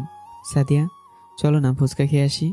এর মাঝে রেহান ভাই বলে উঠলো, এই তুই বড়দের মাঝে এসেছিস কি করতে? হ্যাঁ, ভাগ এখান থেকে। আমি রেহান ভাইয়ের কথায় কান না দিয়ে সাদিয়াকে বললাম, সাদিয়া চলো না, আজকে তোমাকে আমি ফুচকা খাওয়াবো, চলো। সাদিয়ার হাতটা একটু টান দিলাম। এই, তোকে না বললাম আমাকে টাচ করবি না? আর তোকে না বলছি যে তুই আমার আশেপাশেও আসবি না? তাহলে কেন আসলি? হ্যাঁ, ছোট লোক কোথাকার। এই রেহান, চল তো। কথাটা বলে ওরা চলে গেল। আমি ক্লাস শেষে সাদিয়াকে খুঁজছি। দেখি সাদিয়া, রেহান আর কয়েকটা ছেলে মিলে আড্ডা দিচ্ছে। সাদিয়া, চলো বাসায় যাই। তুই যা, আমার আসতে দেরি হবে। তারপরে আমি এখান থেকে চলে আসলাম। ভাবছি একটা মোটরসাইকেল কিনবো, কারণ কলেজে যাওয়ার সময় মোটরসাইকেলে করে সাদিয়াকে নিয়ে যেতে পারবো। আমার বাবার টাকা আছে অনেক, সব আমার নামে, কিন্তু আমার এত টাকা থাকতেও আমি অন্যদের মতো এত দিমাগ দেখাই না। ফ্রেশ হয়ে চলে গেলাম সুজুকি শোরুমে। একটা বাইক কিনলাম, সুজুকি GSX-R। বাসায় আনলাম। এখনও সাদিয়া আসেনি, প্রায় সন্ধ্যা হয়ে আসছে, তাই কল দিলাম। রিং হচ্ছে কিন্তু রিসিভ করছে না। 5-6টা কল দেওয়ার পর রিসিভ করলো। হ্যালো। এত বিরক্ত করছিস কেন? হ্যাঁ, প্রায় সন্ধ্যা হয়ে আসছে, এখনো বাসায় আসছো না কেন?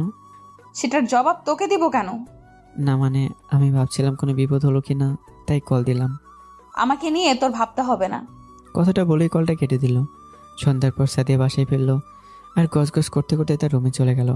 মনে হয় খুব রেগে আছে, কিন্তু এখন রেগে থাকবে কেন সেটাই তো বুঝতে পারছি না। আমি কিছুক্ষণ চুপ থেকে একটা খাবারের প্লেট নিয়ে তার রুমে গেলাম। দেখি সাদিয়া কার সাথে যেন কথা বলছে এসে এসে। একটু আগে তোর আগে গজগজ করতে করতে তার রুমে চলে গেল, এখন আবার এসে এসে কথা বলছে। শালার মেয়ে মানুষ যে কখন কি করে সেটা তারা নিজেরাও জানে না। আমাকে দেখে কলটা কেটে দিল। সাদিয়া, খাবারটা খেয়ে নাও। আমি কি তোকে বলছি আমার জন্য খাবার আনতে? এখন তুই যা, আমি খাবো না। আমি সাদিয়ার কাছে গেলাম এবং আমার হাতের হালকা খাবার নিয়ে তার মুখের সামনে ধরলাম। দেখো, আমার সাথে রাগ করেছো, কিন্তু খাবারের সাথে তোর রাগ করোনি, তাই খাবারটা খেয়ে নাও প্লিজ। ছোট লোকের বাচ্চা, তুই কি মনে করিস তোর হাতে আমি খাবো? কখনোই না। কোন সাহসে তুই আমাকে জোর করে খাইয়ে দিচ্ছিস? হ্যাঁ, বেরিয়ে যা আমার রুম থেকে। আর আমি তুমি করে বলছিস কেন? এখন থেকে আপনি করে বলবি। আর খাবারটা খেয়ে নেন। পাশে খাবারের প্লেটটা রেখে রুম থেকে বের হবো এমন সময়। এই ফকিনের বাচ্চা, শোন। বলুন। এখন থেকে আমার রুমে ঢুকলে পারমিশন নিয়ে ঢুকবি। সাদিয়ার দিকে এক নজর তাকিয়ে বের হয়ে গেলাম। আমি আমার রুমে শুয়ে আছি। সাদিয়া এত জোরে থাপ্পড়টা মেরেছে যে ঠোঁটের এক পাশ কেটে রক্ত বেরিয়ে গেছে। শালার থাপ্পড় খাইতে খাইতে জীবনটাই একদম ব্যাকা হয়ে যাইতেছে। একটা জিনিস ভেবে আমার মাথায় সব চুল পড়ে যাচ্ছে যে সাদিয়া আমাকে এত মারে, কিন্তু তার হাতে কি একটু ব্যথা পায় না? তার হাতটা কি এতই শক্ত? শুনেছি মেয়েদের হাত নাকি একদম তোলার মতো নরম এবং সফট হয়, কিন্তু এই ফাজিল মেয়েটার হাতে এত শক্ত কেন? আর তার হাতে এত শক্তি এসে কোত্থেকে? না, এর রহস্য আমাকে খুঁজে বের করতে হবে। দূর, আমি তো কথা বলতে বলতে গল্পের বাইরেই চলে আসছি। চলুন গল্পে আসা যাক। এভাবে প্রায় 1 মাসের মতো চলে গেল। আর এই 1 মাসে সাদিয়ার হাতে অনেক থাপ্পড় খেয়েছি, অনেক অপমানিত হয়েছি। একদিন সাদিয়াকে আমার বাইকে করে শপিং মলে নিয়ে যাচ্ছিলাম। শপিং মলে ঢোকার পর দেখি কয়েকটা মেয়ে দাঁড়িয়ে আছে, আর সাদিয়া বলল তাদের সামনে থামাতে, তাই দাঁড়ালাম। এখানে একটা মেয়েকেও চিনতে পারলাম না। ওদের কাছে যেতেই, কি রে সাদিয়া, এতক্ষণে তোর আসার সময় হলো? আর এই ছেলেটা কে? পাগলের মতো দেখা যায়। সাদিয়া, তুই এই ছেলের বাইকে করে এসেছিস? তুই আমাদের বান্ধবী হয়েও এতটা নিচে নামতে পারলি কিভাবে? আমি তাদের কথাগুলো শুনছি খুব মনোযোগ সহকারে। আরে তোরা ভুল ভাবছিস, এই ছেলে আমার কিছুই হয় না, ও আমার বডিগার্ড। ও তাহলে ঠিক আছে। এই ছোট লোকের বাচ্চা, তুই নিচে দাঁড়া, আমরা কিছু শপিং করে আসছি। আমি সুযোগ মাথা নাড়লাম। এভাবে সাদিয়া আমাকে তার বডিগার্ড বানালো। আমি ইচ্ছে করলে আমার জন্য কয়েকটা বডিগার্ড রাখতে পারি, আর সেখানে সাদিয়া আমাকে বডিগার্ড বানালো। এভাবে আরও 15 দিন চলে গেল। এখন সাদিয়ার ব্যবহারে একটু চেঞ্জ দেখা যাচ্ছে। মানে সাদিয়া আমার সাথে আগের মতো আর অত খারাপ ব্যবহার করে না। আমার সাথে নতুন করে বন্ধুত্ব করেছে, আর আমার সাথে সবসময় কথা বলে। একদিন রাতে আমি সাদিয়ার রুমে খাবার দিয়ে বেরিয়ে যাব, তখন এই হুমায়ুন, শুনুন, বলেন। আজকে থেকে তুই আমার রুমেই থাকবি। সাদিয়ার কথা শুনে যেন 420 ভোল্টে শক খেলাম। কি বলছে সাদিয়া? মাথা ঠিক আছে তো নাকি? না মানে আমি তো ফ্লোরে ঘুমাতে পারি না। ফ্লোরে ঘুমাতে হবে না, আমার সাথে বিছানায় ঘুমাবি। আমি সাদিয়ার কথা শুনে নিজের কানকে বিশ্বাস করতে পারছিলাম না। মনে হচ্ছিল আমি কোনো স্বপ্ন দেখছি। তাই হাতে হালকা করে চিমটি কাটলাম। না, বাস্তবেই তো আছি। তাহলে কি সাদিয়ার মাথা নষ্ট হয়ে গেছে? তখনই আমার সব চিন্তাভাবনা ভেদ করে সাদিয়া বলল, আরে বুদ্ধু, এত চিন্তা করতে হবে না, মাঝখানে কোলবালিশ থাকবে। সাদিয়া খাচ্ছে আর আমি তার খাওয়া দেখছি। ছোট বাচ্চাদের মতো করে খাচ্ছে। কিরে, তুই খেয়েছিস? আজকে কি হলো সাদিয়ার? সাদিয়া তো কখনো আমি খেয়েছি কিনা জিজ্ঞাসা করে না, তাহলে আজকে কেন করলো? সাদিয়ার খাওয়া শেষ। বিছানার মাঝে বাংলাদেশ আর ইন্ডিয়ার বর্ডার করে দিছে সাদিয়া। আমি শুয়ে পড়লাম এক পাশে, আর সাদিয়া আরেক পাশে। দুজনে নীরব, কারোর সাথে কারো কোনো কথা নেই। আচ্ছা, সাদিয়ার সাথে একটু দুষ্টুমি করলে কেমন হয়? যেভাবে সেই কাজ। আচ্ছা, আপনি ভূতকে ভয় পান? ভূত? এইগুলো আছে নাকি? এইগুলো আমি বিশ্বাস করি না, আর ভয়ও পাই না। আচ্ছা দেখেন তো, ওই জায়গায় লাল কি জানি একটা দেখা যাচ্ছে। কই? আমার কাছে একটা বাচ্চাদের টার্গেট খেলনা ছিল, ওইটা চালু করলাম, আর লালবাতি দেয়ালের সাথে গিয়ে লাগলো। দূর থেকে এটাকে একটা চোখের মতো দেখা যাচ্ছিল। মনে হচ্ছিল একটা লাল আগুনের মতো চোখ দেয়ালে বেশি দাঁড়িয়ে আছে। ওই যে দেখো, লাল আগুনের বর্ণ একটা চোখ দেয়ালে। ভূত! কথাটা বলে আমাকে জড়িয়ে ধরলো, আর আমিও ছোট টার্গেট খেলনাটা বন্ধ করে দিলাম। আর মনে মনে এটাকে একটা ধন্যবাদ দিলাম, কারণ এটার জন্য আজকে সাদি আমাকে জড়িয়ে ধরেছে। এই কি করছেন? ছাড়েন বলছি। মুখে বলছি ঠিকই, কিন্তু ছাড়ানোর কোনো চেষ্টাই করছি না। আমারও ভালো লাগছিল, আর আমি তো এটাই চাইছিলাম। না, ছাড়বো না, এখানে ভূত আছে। আরে ভূত ভয় পেয়ে চলে গেছে, তাকে দেখেন। না, ভূত না, এখনো যায়নি। আমি বললাম তো চলে গেছে। তারপর সাদে আস্তে আস্তে তাকে দেখলো, সত্যি চোখটা নেই। সাথে সত্যি খুব ভয় পেয়েছে। এভাবে কেউ জড়িয়ে ধরে নাকি? আর একটু হলে তো মরে যেতাম। আমাকে বলতেন, তাহলে তো আমি আপনাকে জড়িয়ে ধরতাম। ওই, বেশি কথা বলবি না। ভয় পেয়েছি বলে জড়িয়ে ধরেছি, এখন এত কথা না বলে সোজা ঘুমা। আমি কোনো কথা বললাম না, ঘুমিয়ে গেলাম। মাঝরাতে আমার ঘুম ভেঙে গেল। বুকটা খুব ওজন মনে হচ্ছে। তাকিয়ে তো আমি অবাক, আমি স্বপ্ন দেখছি না তো। হাতে একটা চিমটি কাটলাম, ঠিকই তো আছে। তাহলে দেখি সাদিয়া আমার বুকে মাথা রেখে শুয়ে আছে। আমার অনেক ভালো লাগছে। মনে হয় সাদিয়া মনে মনে আমার জন্য একটু হলে ভালোবাসা জন্ম নিয়েছে। আমি তো এটাই চাইছিলাম। দেখি সাদিয়ার চুলগুলো ফ্যানের বাতাসে এলোমেলো হয়ে আছে। ভাবছি ঠিক করে দেবে কিনা, পরে যদি আবার জেগে গিয়ে আমাকে ভুল বুঝে। ধুর, ভুলটুর পরে বুঝবে। আমার হাতে তার চুলগুলো ঠিক করে দিলাম। পরে সাদিয়ার কপালে আলতো করে একটা ভালোবাসার পরে রেখে দিলাম। দেখলাম সাদিয়া একটু নড়ে উঠল। তারপর দুজনে হারিয়ে গেলাম ঘুমের তলদেশে। সকালে হালকা পানি ছেটে আমার চোখে এসে পড়ল, আর সাথে সাথে আমার ঘুম বাবাজি হাওয়া হয়ে গেল। চোখ খুলে দিকে সাদিয়া আয়নার সামনে বসে আছে, আর সাজুগুজু করছে। আজকের সকালটা সত্যি অসাধারণ। ইচ্ছে করছে সাদিয়াকে পিছন থেকে জড়িয়ে ধরি, কিন্তু এটা করা যাবে না, কারণ সাদিয়া এখন আমাকে মেনে নেয়নি, তাই খারাপ ভাবতে পারে। আমি উঠে সাদিয়ার কাছে গেলাম। সাদিয়া বুঝতে পেরে বলল, কিরে, উঠে গেছিস? জি। তাড়াতাড়ি ফ্রেশ হয়ে নিচে খেতে আয়। কি শুনছি আমি? অন্যদিন তো আমাকে দিয়ে রেস্টুরেন্ট থেকে খাবার আনায়, আর আজকে কি সাদিয়া গিয়ে রেস্টুরেন্ট থেকে খাবার আনছে? তারপর আমি ফ্রেশ হয়ে নিচে গেলাম। দেখি টেবিলের উপর অনেক রকম খাবার সাজানো। আমি তো দেখে টাসকে খেয়ে গেছি। এগুলো তো রেস্টুরেন্টের খাবার না। তাহলে কি সাদিয়া নিজে আমার জন্য রান্না করে এনেছে? হয়তো হবে। কিরে, কি ভাবছিস?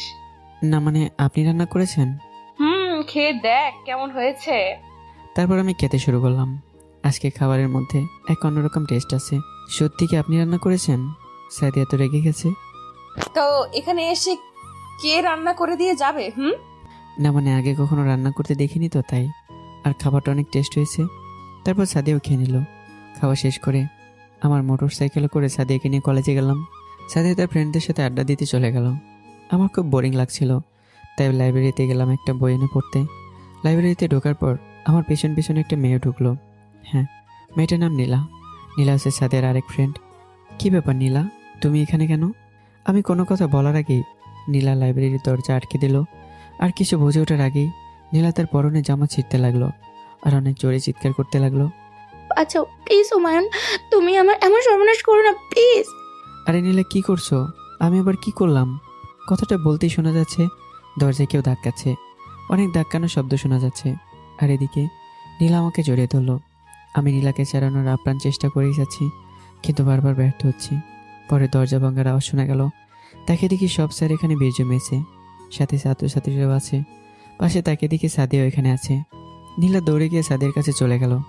আসলে স্যার, তোমাকে আমরা এরকম ছেলে ভাবতাম না। তুমি যে এরকম একটা কাজ করবে এটা ভাবার বাহিরে। তাকে দেখি সাদিয়া আমার দিকে এগিয়ে আসছে। সাদিয়া, এসব মিথ্যে। তোর লজ্জা করে না?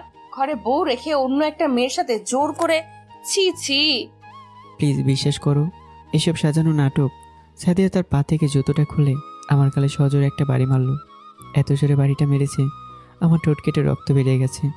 আর সবাই আমাদের দিকে তাকিয়ে আছে। সাদিয়া আমাকে একটার পর একটা বাড়ি দিয়ে যাচ্ছে। এভাবে প্রায় 8-10টা বাড়ি দিল জুতো দিয়ে। নীলা, তুই এইদিকে আয়, আর তোর প্রতিশোধ তুই নিজে নে। আমার সারা গাল কেটে রক্ত পড়ছে। 2 গাল পুরোটা কেটে গেছে, কেটে রক্ত পড়ছে। চল তোকে প্রিন্সিপাল স্যারের কাছে নিয়ে যাই। প্রিন্সিপাল স্যার মানে আমার শ্বশুর। তারপর তারা আমাকে কলার ধরে সেখানে নিয়ে গেল। এতক্ষণে প্রিন্সিপাল স্যারও জেনে গেছে আমি যাওয়ার পরেই। তোমাকে আমি ভালো ছেলে ভাবতাম, কিন্তু তোমার ভালোর মুখোশের আড়ালে যে এরকম একটা বাজে চরিত্র লুকিয়ে আছে সেটা আজকে তুমি আমাদেরকে সবাইকে দেখিয়ে দিলে। এই নাও টিসি। আর আমার মেয়ে আজকে থেকে আর তোমার বাড়িতে যাবে না। এখন তুমি আসতে পারো। আমি টিসিটা হাতে নিয়ে সামনের দিকে হাঁটা দিলাম। দেখি সাদিয়া দাঁড়িয়ে আছে। আমি তার কাছে গিয়ে, প্লিজ সাদিয়া, তুমি তো অন্তত। থাক, আমাকে আর বলতে হবে না। আমরা নিজের চোখকে তোর আর অবিশ্বাস করতে হবে না। আর আজকে হয়তো বা তোকে মেনে নিতাম, তোকেও ভালোবেসে ফেলেছিলাম, কিন্তু তুই এর প্রতিদান দিলি। প্লিজ সাদিয়া, আমার কথাটা শোনো। সাদিয়ার হাতটা ধরলাম। সাদিয়া তার হাতটা ঝাড়িয়ে নিল। তোর সাহস কি করে হয় আমাকে টাচ করার? ছোট লোকের বাচ্চা আর কোনো দিন আসবি না আমার সামনে। কথাটা বলে সাদিয়া সেখান থেকে চলে গেল। মানুষ কতটাই না অদ্ভুত। কিছু না করে আজকে আমি সবার কাছে অপরাধী। না, আমি আর এখানে থাকবো না। চলে যাব দূরে কোথাও, যেখানে কেউ আমাকে চিনবে না, কেউ আমাকে খারাপ ভাববে না। আর পাগলের মতো থাকবো না আমি। বাবা মা যাওয়ার পর থেকে আমাদের 2টা কোম্পানি বন্ধ করে দিয়েছি। এখন থেকে আবার চালু হবে। বাবার অফিস এখন থেকে আমি দেখাশোনা করব। আমার বাবা বাংলাদেশের টপ 10 ব্যবসায়ীর মধ্যে একজন ছিল। আমার বাবার নাম ছিল আসাদুল খান। আর আমাদের কোম্পানি ছিল 2টার নামই ছিল SK গ্রুপ অফ ইন্ডাস্ট্রিজ। কথাগুলো ভাবতে ভাবতে বাসায় চলে আসলাম। আসার সময় ডাক্তারের কাছ থেকে গালটা ড্রেসিং করে আসছি। বাসায় এসে অনেক খোঁজার পর একটা নতুন বাসায় খোঁজ পেলাম। কালকে যাব। আর আমাদের অফিসের ম্যানেজারকে জানিয়ে দিয়েছি যাতে সবাইকে বলে কালকের পর দিন থেকে আবার অফিস চালু হবে। অবশ্য আমাদের অফিস বন্ধ হওয়ার পর অনেকে অনেক জায়গায় কাজে গেছে, কিন্তু আমার বিশ্বাস যদি সবাই শুনে যে আমাদের কোম্পানি আবার চালু হবে তাহলে সবাই আবার চলে আসবে। তবে একটা জিনিস, কেউ এখন পর্যন্ত আসাদুল খানের ছেলেকে দেখেনি। আমি যে আসাদুল খানের ছেলে সেটা কেউ জানে না, কারণ বাবা বেঁচে থাকাকালীন বাবাকে না করে দিয়েছিলাম যাতে আমি তার ছেলেটা কাউকে না বলে। রাতে হালকা কিছু খেয়ে ঘুমিয়ে পড়লাম। সকালে ফ্রেশ হয়ে চলে গেলাম বাসাটা দেখতে। মানে এই বাসাটা আমি ছেড়ে দেব। নতুন একটা বাসা পেয়েছি, তাই বাসাটা দেখতে যাচ্ছি। 2-3 ঘন্টার মতো লেগে গেল আসতে। বাসাটা অনেক সুন্দর, তাই দেরি না করে বাসাটা কিনে ফেললাম। লোক দিয়ে আগের বাসা থেকে সব মালামাল নতুন বাসায় নিয়ে আসলাম। মাথাটা একটু ব্যথা করছে, তাই রুমে শুয়ে পড়লাম। মোবাইল হাতে নিয়ে সাদিয়ার নাম্বারে একটা টেক্সট পাঠালাম। টেক্সটটা ছিল এরকম, দেখো, তোমরা কেউ আমাকে বিশ্বাস করোনি। তোমার ফ্রেন্ড নীলা সবার সাথে অভিনয় করেছে, আর নীলার অভিনয়টাকে সবাই বিশ্বাস করে নিছে। নীলা কেন আমার সাথে এমন করলো সেটা আমি জানি না। তুমি তো বলছো যে তোমার সামনে আর না যেতে। ওকে, আর যাব না। আর শোনো, আমাকে খোঁজার জন্য বাসায় এসো না, কারণ আমার বাসায় এখন তালা দেওয়া। আমি দূরে কোথাও হারিয়ে গেছি, হয়তো বা খুঁজবে না। যদিও খোঁজো তাহলে আর আমাকে পাবে না। আর একটা কথা, নীলা যে আমাকে খারাপ বানানোর জন্য অভিনয় করেছে সেটা বিশ্বাস না হলে লাইব্রেরির CCTV ক্যামেরা চেক করতে পারো। ভালো থেকো, বাই। মেসেজটা দিয়ে সিমটা খুলে ফেললাম। এভাবে 1 মাস চলে গেল। এখন আমি আগে থেকে সম্পূর্ণ পরিবর্তন হয়ে গেছি।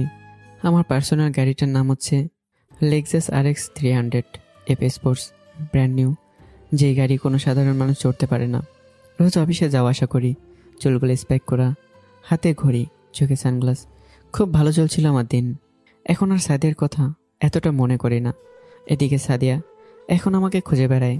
শুধু সাদিয়া না, সাথে তার বাবাও খোঁজে। সেদিন আমি মেসেজটা পাঠানোর পর সাদিয়া তার বাবাকে বলে সিসিটিভি ক্যামেরা চেক করে আর দেখে নীলা জোর করে আমার সাথে ওইগুলো করেছে। পরে সাদিয়ার বাবা নীলার হাতে টিসি ধরিয়ে দেয় এবং বিভিন্নভাবে অপমান করে বের করে দেয় কলেজ থেকে।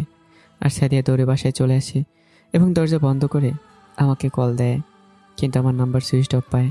এরপর থেকে সাদিয়া আমাকে পাগলের মতো খুঁজছে। এদিকে আমি অফিসে বসে আছি, তেমন কোনো কাজও নেই, তাই বসে বসে কফি খাচ্ছি। এমন সময় ভাইয়া আসবো? প্রিয়া আমাদের এখানে কাজ করে। আমি তাকে ভাইয়া ডাকতে বলেছি, তাই সে আমাকে ভাইয়া বলেই ডাকে। আসো। প্রিয়া রুমে আসলো। কিছু বলবে মনে হচ্ছে, কিন্তু সংকোচ বোধ করছে, তাই বলতে পারছে না। কিছু কি বলবে? জি, মানে ভাইয়া 2 দিন পর আমার মামাতো বোনের বিয়ে। ও আচ্ছা, বুঝেছি। ছুটি লাগবে তাই না? জি। আচ্ছা, কতদিনের ছুটি লাগবে বলো? 1 সপ্তাহ হলেই চলবে। আচ্ছা, দিলাম 1 সপ্তাহের ছুটি।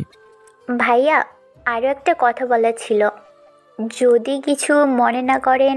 আরে পাগলি, আমি তো তোমার ভাইয়ের মতোই, তাহলে আমার কাছে বলতে এত সংকোচ বোধ করছো কেন? তাড়াতাড়ি বলে ফেলো। মানে আম্মু আপনাকে নিয়ে যেতে, তাই বলছিলাম। যদি কষ্ট করে আমার সাথে আমার বোনের বিয়েতে যেতেন তাহলে অনেক ভালো হতো। আমি কিছুক্ষণ চুপ থেকে বললাম, আচ্ছা তুমি ঠিকানা আমাকে টেক্সট করে পাঠিয়ে দাও। আমি হলুদ সন্ধ্যার দিন অফিস শেষে তোমার বাসায় যাব। ধন্যবাদ ভাইয়া, তাহলে আমি আসি। প্রিয়া কিছুটা হাসি দিয়ে চলে যেতে লাগলো। এই প্রিয়া শোনো। জি ভাইয়া বলুন। নাও, এই টাকাটা রাখো, আর তোমার মা বাবার জন্য শপিং করে কিছু একটা নিয়ে যাও, কেমন? 15,000 টাকা তাকে দিয়ে দিলাম। ভাইয়া মাস তো এখনো শেষ হয়নি। আরে পাগলি, তোমার মা মানে আমার মা, তাই এটা আমার পক্ষ থেকে। প্রিয়ার মুখে খানিকটা হাসি ফুটে উঠল। আমি জানি প্রিয়ার কাছে টাকা নেই, কারণ মাস প্রায় শেষের দিকে, তাই দিলাম। আর এমনিতে প্রিয়াকে আমার ছোটো বোনের মতোই দেখি। অফিস শেষ করে বাসায় ফিরলাম। আজকে সারাদিন সাদিয়ার কথা খুব মনে পড়েছে। মনে করে এবার কি হবে, যে অন্য একটা মেয়ের মিথ্যা অভিনয়কে বিশ্বাস করতে পারে, অথচ আমার সত্যি কথাটা কেউ বিশ্বাস করতে পারে না। বাংলাদেশের মানুষ কতটাই না অদ্ভুত। টাকা থাকলে আপনাকে মাথায় তুলে নাচবে, আর আপনার টাকা শেষ হয়ে গেলে মাথা থেকে আছাড় মারবে। এটাই আমাদের সোনার বাংলাদেশ। অনেকদিন যাবৎ সাদিয়ার কথা শুনি না। সাদিয়ার সেই মিষ্টি কণ্ঠটা শোনার জন্য বারবার আমার মন ছটফট করছিল। আমার নতুন সিমে সাদিয়াকে একটা কল দিলে কেমন হয়? সাদিয়া আমার নাম্বারটা চিনবেও না, আর আমি তার মিষ্টি কণ্ঠটা শুনে নিতে পারবো। সাদিয়ার নাম্বার আমার মুখস্থ ছিল, তাই কল দিলাম। রিসিভ করলো না। এভাবে 4-5 বার দেওয়ার পর কলটা রিসিভ করলো। হ্যালো, আসসালামু আলাইকুম, কে বলছেন? আমি চুপ করে আছি।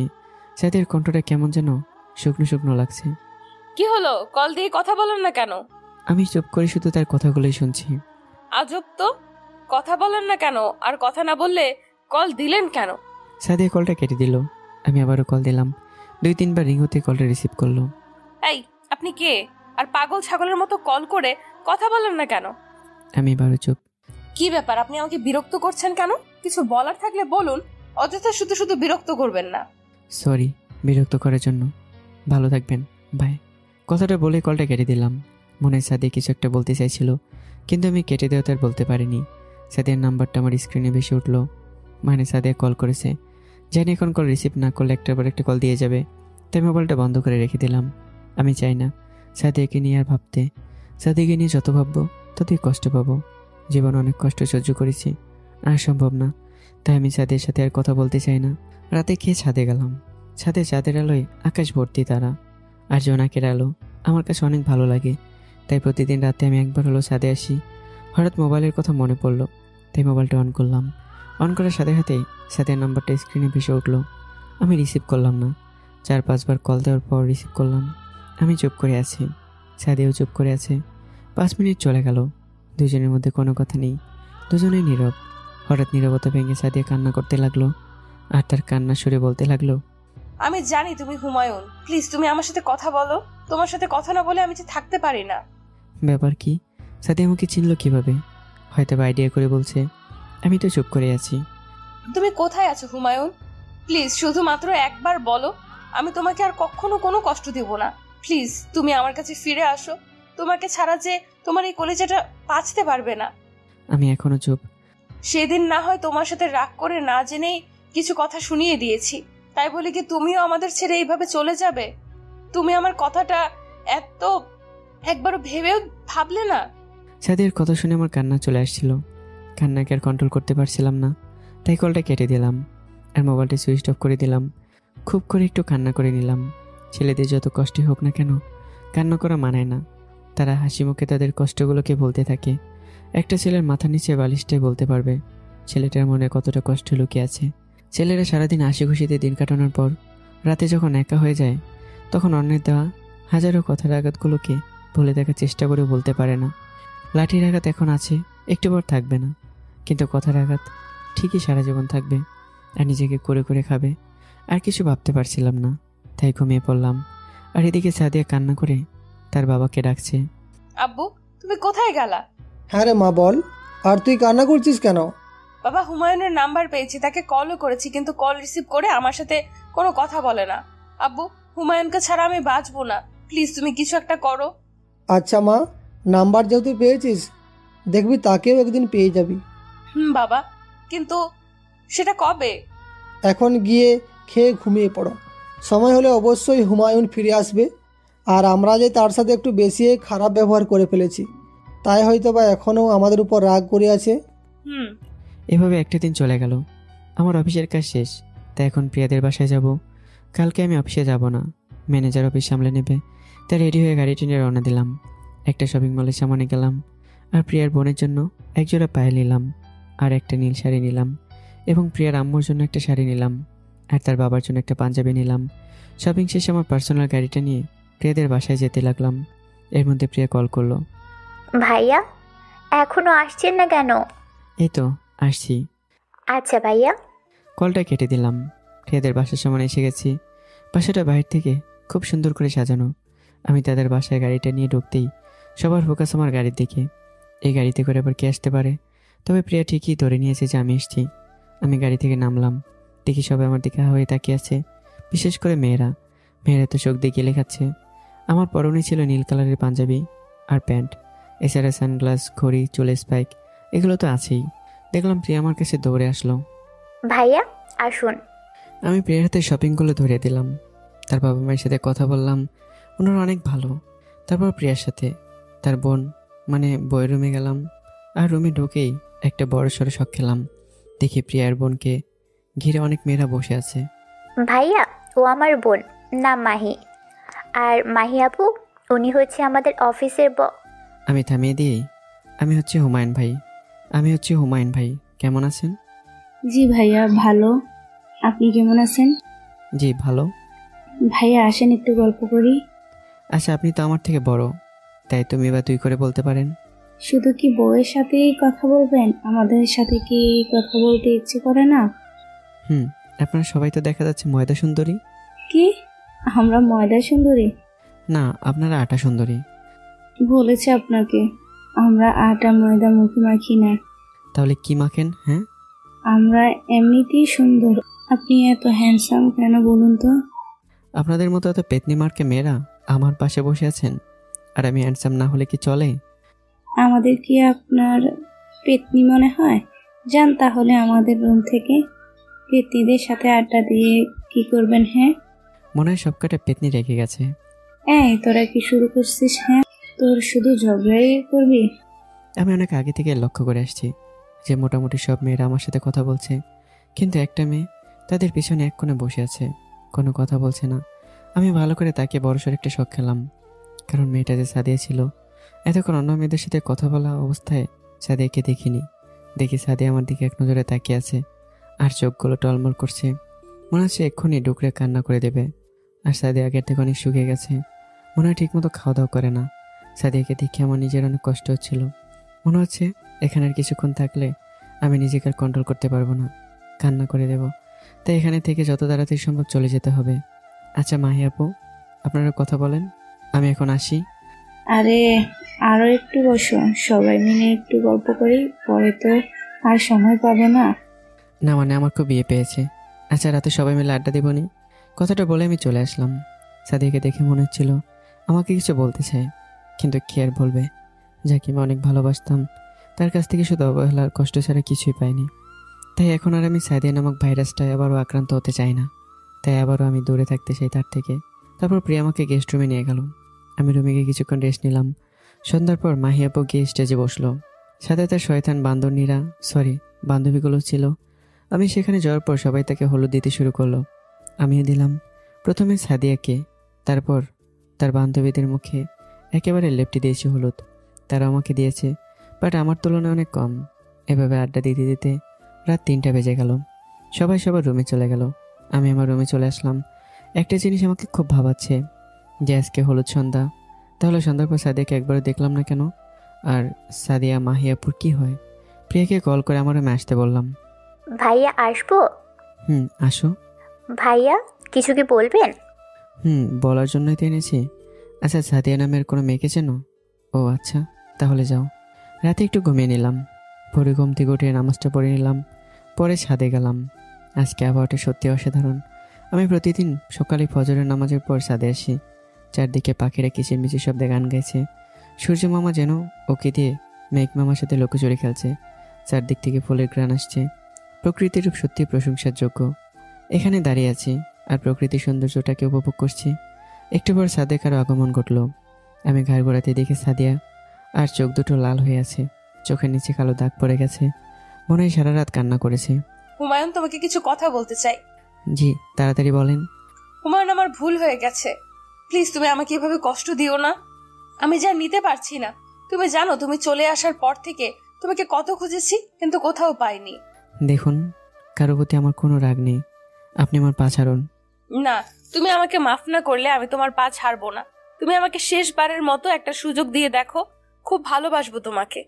তোমাকে আর কখনো কষ্ট দিব না, প্লিজ তুমি আমাকে আর কষ্ট দিও না। আমি কি করব বুঝতে পারছিলাম না। এছাড়া সাথে আমার সাথে আগে যেরকম ব্যবহার করেছে সব আমার এখনো মনে আছে।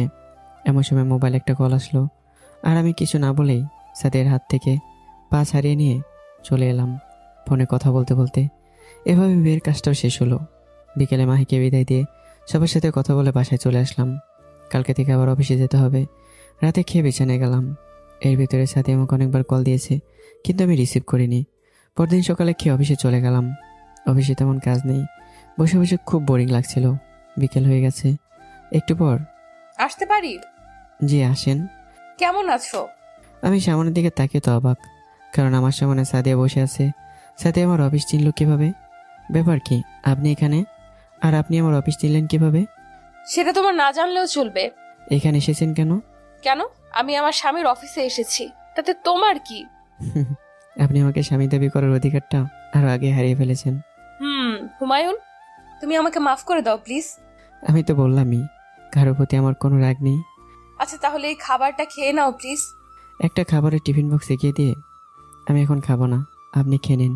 আর এখন আমার রুম থেকে যান বলছি। না, আমি যাব না, আগে তুমি এটা খাবে, তারপর আমি যাব। সাথে কিছুটা খাবার একটা প্লেটে নিয়ে আমার সামনে এনেই তারা তো অল্প কিছু খাবার নিয়ে আমার মুখের সামনে ধরলো। আমার প্রচুর পরিমাণে রাগ উঠে গেল। আমি ঠাস করে তার মুখে দিলাম একটা চর বসিয়ে। তোর সাহস হয় কি করে আমার উপর জোর খাটানোর? তোকে না বলেছি আমার সাথে কখনো স্বামীর অধিকার খাটাতে আসবি না? ল্যাপটপ ভিশন, এখানে পাচ্ছেন বাজেট অনুযায়ী মানসম্মত প্রিমিয়াম ও রেগুলার বিভিন্ন ব্র্যান্ডের সুপার ফ্রেশ কন্ডিশনের বিদেশ থেকে আমদানিকৃত ল্যাপটপ। যারা বাজেট এবং বিশ্বস্ত সব খুঁজছেন তাদের জন্য ল্যাপটপ ভিশন দিচ্ছে নিশ্চয়তা।